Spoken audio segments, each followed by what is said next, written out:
Corona से मरने वालों के परिवार की अर्जी पर सुप्रीम कोर्ट मुआवजा और डेथ सर्टिफिकेट पर मौत की सही वजह को लेकर सुनवाई है। ये केंद्र सरकार के जवाब न दाखिल करने पर सुप्रीम कोर्ट ने नाराजगी जताई है। केंद्र सरकार को 11 सितंबर तक जवाब दाखिल करने की बात सामने आई है। जब तक कदम उठाएंगे तब तक तीसरी लहर भी आ जाएगी। तो सुप्रीम कोर्ट ने सीधे लहजे में कहा है कि आखिर रिपोर्ट कहां है। चलिए ज्यादा जानकारी सहयोगी अविनाश से लेते। तो अविनाश, ये साफ तौर पे कहा जा रहा है कि इतना वक्त क्यों लग रहा है? डेथ सर्टिफिकेट, मौत की वजह, ये तमाम मामला इतना उलझा हुआ क्यों है?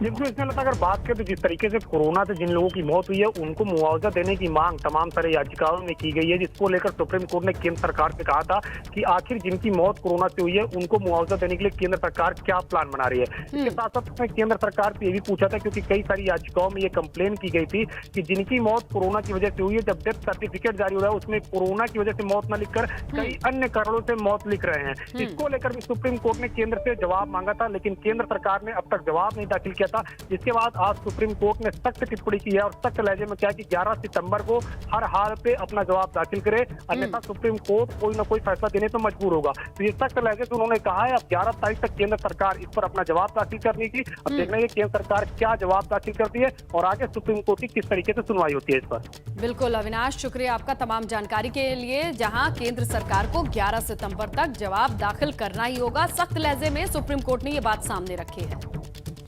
सीबीआई के छापे से हड़कंप की स्थिति है। राज स्नेह ऑटोमोबाइल के मालिक हैं अशोक जैन, इनके घर पर छापे की खबर है। सीबीआई के अधिकारी अब छानबीन में जुटे हैं। अलग अलग बैंकों के 100 करोड़ से ज्यादा कर्ज का मामला है। ये खुद को दिवालिया घोषित कर चुके हैं अशोक जैन।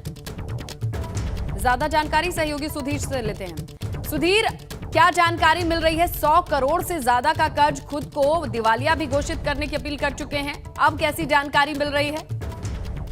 देखिए, राज स्नेह ऑटोमोबाइल के मालिक हैं अशोक जैन और इनके पार्टनर काफी समय से विवादों में चल रहे थे और विवाद भी इसी को लेकर के था कि ये इनके ऊपर कर्ज जरूरत से ज्यादा हो गया था। उसके बाद इन्होंने जो इसके बारे में बताया जा रहा था कि फर्जी कागजातों के आधार पर इन्होंने कई बैंकों से लोन लिए और उस रकम को इन्होंने प्रॉपर्टी में उत्तराखंड में और कई जगह पे इन्होंने इन्वेस्ट किया। इसकी शिकायत जब हुई तो उसके बाद फिर सीबीआई ने इस पूरे मामले को गंभीरता से लिया और उसके बाद आज पूरे मामले की छानबीन करते हुए इनके कई संस्थानों पर, कई ठिकानों पर छापेमारी की जा रही है। मेरठ में, सरदरा में इनकी एक फ्लोर मिल है, वहां पर जो है छापा लगा है।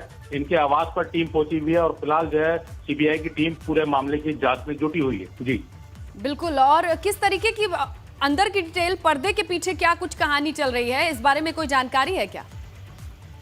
देखिए, अभी तक जो जानकारी मिली है वो यही है कि इन्होंने जो लोन लिए हैं, दुनिया भर का जो पैसा इन्होंने बैंकों से लिया है और वो किस तरीके से इन्होंने जमीनों में इन्वेस्ट किया है। सीबीआई इसी मामले की पूरी की छानबीन कर रही है कि पैसा इन्होंने लिया है तो उसको कहाँ लगाया है, कैसे इन्वेस्ट किया है, कैसे पूरा गोलमाल किया। एक तरफ अपने आप को दिवालिया घोषित कर रहे हैं, दूसरी तरफ लोन भी लिया है इन्होंने बैंकों से। तो कहीं ये पूरा एक प्लानिंग तो नहीं थी कि बैंकों से लोन लेने के बाद अपने आप को दिवालिया घोषित कर देना और उस बैंक के लोन को किस तरह से हड़प कर जाना, ये पूरे मामले की सीबीआई छानबीन कर रही है। बिल्कुल सुधीर, इतना आसान नहीं होना चाहिए। अपने आप को सिर्फ दिवालिया घोषित करके पल्ला नहीं झाड़ा जा सकता है और अब देखना है कानूनी प्रक्रिया है ये अब सामने आई। आपका शुक्रिया सुधीर जानकारी के लिए।